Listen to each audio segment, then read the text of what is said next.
What's up, my fellow scruffy looking nerdferders, and welcome to the Carbonite Chat. Today I'm going to be talking about a fan film called Scalped.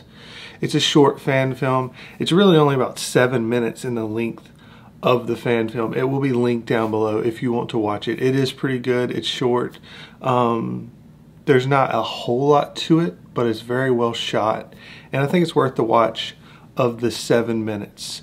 And so if you want to watch that, go ahead and watch that, because I'll be kind of covering it, discussing what kind of happens, and maybe some spoiler stuff in it. So watch that first. First off, I love the way it opens. It opens and it's black screen and they're just doing some of the credits. Now I've seen some other ones do this and it just kind of drag on too long. It doesn't do much for the story that's coming, and you know, I'm watching a fan film. I don't want to have to sit there for 5 minutes to wait for something to begin to happen, which I've been watching IMPs, Imperial Military Personnel Stories, which I'm trying to decide on whether or not I'm going to cover that. I've watched it now. I'm kind of in between. I'm not a huge fan of it, but I like the idea and the concept. I want to watch it a few more times to figure out whether or not to cover it. But it made a connection with this. And this one, instead of following, you know, the Imperials, it's following a rebel who's left on Endor. And it's still kind of like the battle's going on, but the intro, when it's black and the screen's just showing the credits, the whole time you're hearing the battle. And you're hearing blaster fire, you're hearing walkers, you're hearing footsteps running through. It's kind of building up this, intensity. It's putting you in the moment, in the zone. We've all seen Return of the Jedi. We can start to kind of put ourselves in a situation, understand where it's coming from, where it's going. We're in that moment, so it sets us in the story very well. So even though it's just a black screen with credits, the way the audio is playing at the start really sets you up to feel in that moment. It takes advantage of what we've all seen so many times, that it does a very good job of placing you in that story. And a lot of times the fan films try to rely on visuals that you see, like, oh, I recognize a stormtrooper, oh, I recognize that this is a Star Destroyer, oh, I recognize that these are TIE fighters, and that that's supposed to like place you in it. But a lot of times it's not able to have as equal a quality of visuals to what we've seen in the movies, and so it doesn't work as well as they might hope. But with it just being the audio and just being the sounds, where you can replicate those perfectly, it does a very good job of this. Then it starts off and you see the guy's face. It's Dax is the character's name. Apparently he survives Empire Strikes Back.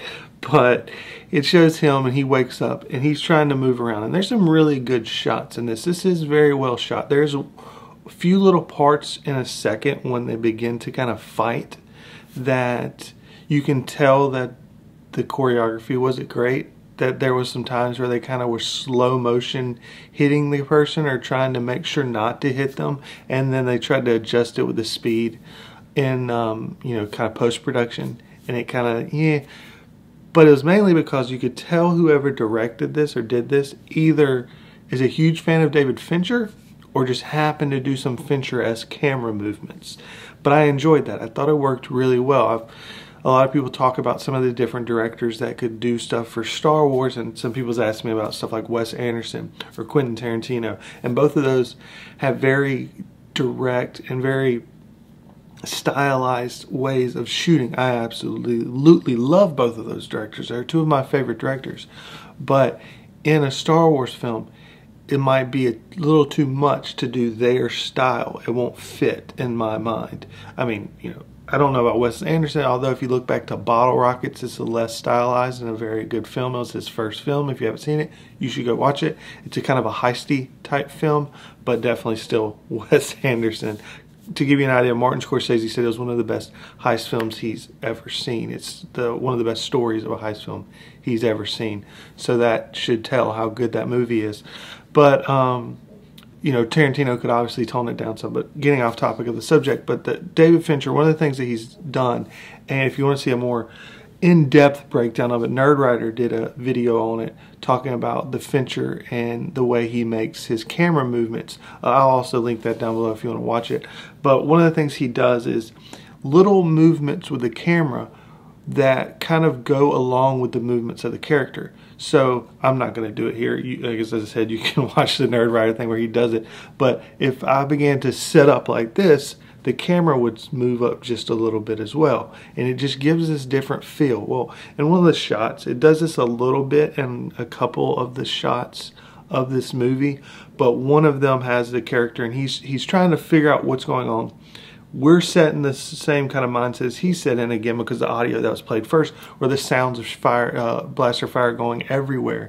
And then he hears this like kind of, you know, explosion or blaster fire go off, and he quickly turns, and when he turns, the camera moves, but not like a huge movement, not like one of my, I love the camera movement in this moment, but in Django Unchained, when Leonardo DiCaprio's character turns around, it's after the little dog fighting scene, Leonardo DiCaprio's character turns around, he makes a snap turn, and the camera just continually moves in on him. It's a really good shot. It's a brilliant shot, really, and it really sets the emotion and moment of the scene, but it's a lot, you're telling the character's emotional feelings by the fact of how the camera moves so harshly in on him. Here, it's not that. It's just a little bitty move. And that's why I say it's more of a Fincher-esque one. And we're seeing it now. Fincher would never direct a Star Wars movie, unfortunately, especially not with Kathleen Kennedy heading it up because of what happened with Aliens 3. He wants full control, and I understand, and he deserves full control. But it did show me that, like, a Fincher-esque type film could work in the Star Wars universe, at least with his camera movements and stuff like that. I don't know about his color palette that he uses, but I'm turning this into a David Fincher breakdown. So the character begins to move around. It takes strong advantage yet again of the fact that the indoor fight was set in California in the Redwoods, and that seems very clearly where they're at here. Now, so that visually sets you in as well. So it's good camera movement, very well lit. The actor's solid, and the sound and visuals now, because there's not really any special effects, set you right into the place and you feel like you're there. Now there's a few moments where it's like, as he's moving around, it was kind of like they just walked around the Redwood Forest and said, this looks like a cool shot. Let me pause here now, climb through this tree, and it looks cool, but it's definitely what hit me was like, oh, you just went around and found where there'd be cool places to kind of go inside of and sneak around. But then he ends up there's a really cool moment where he's sitting on this edge of this tree, and then he turns and look, and there's another rebel that's like dead next to him, and he freaks out and jumps away. And it was nice. It kind of added, one of the things I've been wanting to see more in Star Wars is this kind of horror kind of feel to it. Not horror, but this realistic horror kind of thing, and that right there was a perfect example of it. When I did the video, the live stream with Mad Talk TV 2 days ago, talking about Empire Strikes Back, one of the things of Empire Strikes Back is it's so much set in suspense. It's set up in there's jump scares in it. There's the Vader jump scare towards the end when he's fighting Luke Skywalker, and if you look at Jurassic World, it's ultimately a horror film, really, just with dinosaurs. It's not the typical horror film that we think of where everything's got to be dark, it's light out, but it's this horror aspect of this suspenseful buildup of how are they going to get away, how are they going to do these things, and the monsters are the dinosaurs. And I think blockbusters work really well when they try to do that. And I would like to see Star Wars kind of do it. I've got an idea I've been beating around for a Darth Vader kind of movie, and that I'll kind of pitch or do a little bit later when I've kind of touched a little bit more on exactly how or what to go about doing that. But here we have him, and he sees it and he jumps away, and then when he comes back and trying to check on the rebel to make sure he's dead, a shot's fired, and there's a scout trooper, and he begins to run off, and he's trying to run from the scout trooper. This is where the camera works not as great. I mean, it was really solid before, and here there's not the best in my mind, but it's not like bad by any stretch of the imagination. And some of the fights, he tries to shoot, and the scout trooper's gone, and then the scout trooper comes up from behind him, takes him down, and they're kind of fighting. And there's some small minor moments in the fight when they're trying to actually hit each other, do stuff that I was like, eh, come on, you could have done better. But ultimately, it's pretty solid. Some of it's actually really good. And then they both end up, finally, the rebel like just snaps and the helmet's off of him, and he begins to just beat down on the scout trooper with the helmet. Reminded me kind of Captain America with Tony Stark at the end of Captain America Civil War, where he's got a shield and he's just slamming it down on Stark. Very similar to that. And again, the way the camera movement here, I love it. It made you feel into it. It made you feel the emotion, the anger going through. So again, really good camera work here. So then he rolls off, and as he begins to kind of like stumble off, bloody face and everything, then the scout trooper stands up, and that's when it's revealed that it's a girl, which is interesting because of how, at least for me, how I felt. Now again, it's another thing I liked, that it didn't use much dialogue at all. I don't remember hardly any dialogue until the very end, actually, now that I say that. But it has them, and they're both kind of holding up against each other. Each of them have their gun pointed on each other. The girl's just blood just pouring down from her face. And so I was kind of trying to figure out where it was going to go with this.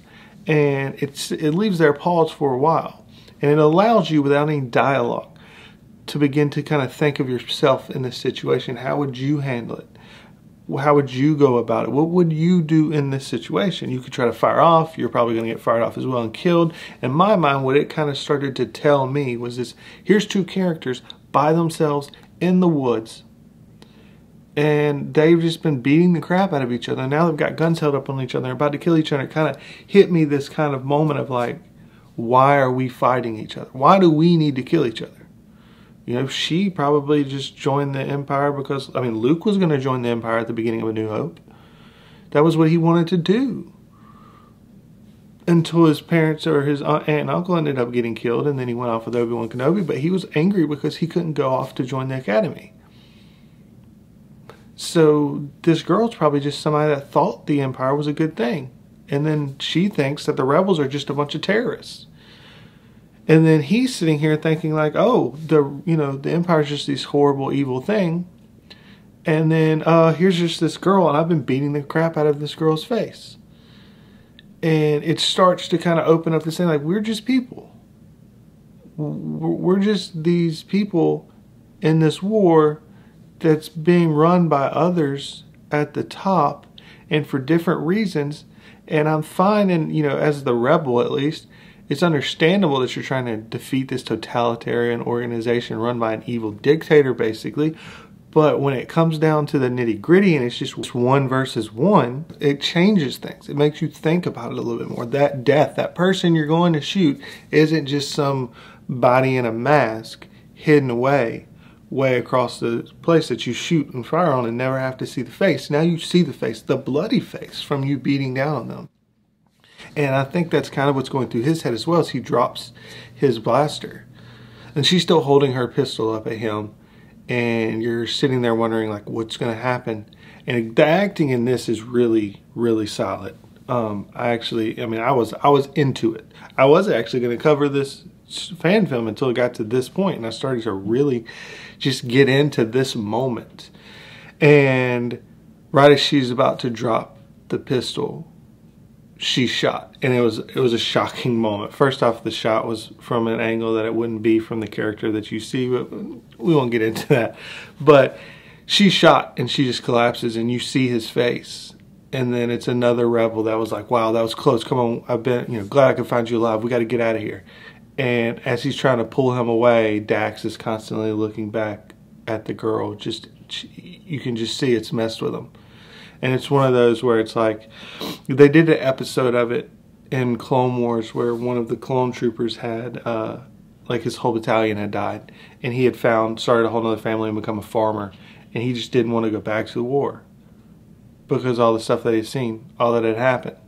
And it was kind of like you could see the setup of this. And I really liked that. I really liked the way this was shot. It made me think of Rebel Scum from Empire Strikes Back, not of Empire Strikes Back, but the fan film where the rebel pilots left on Hoth. It reminds me of that. I think Rebel Scum's better than this. It's better shot. It's got a better story to it. It's got better emotion to it. But this is still really good. If this was, you know, if the same company was making like excerpts like I'm talking about, where you follow one character in a fight scene or, you know, a moment in Star Wars that we've watched before, but you're seeing it, you know, from a whole nother perspective, and this was this, you know, second one of the storyline, I would still be like, it's a worthwhile follower. So if you enjoyed Rebel Scum, then you'll probably enjoy this.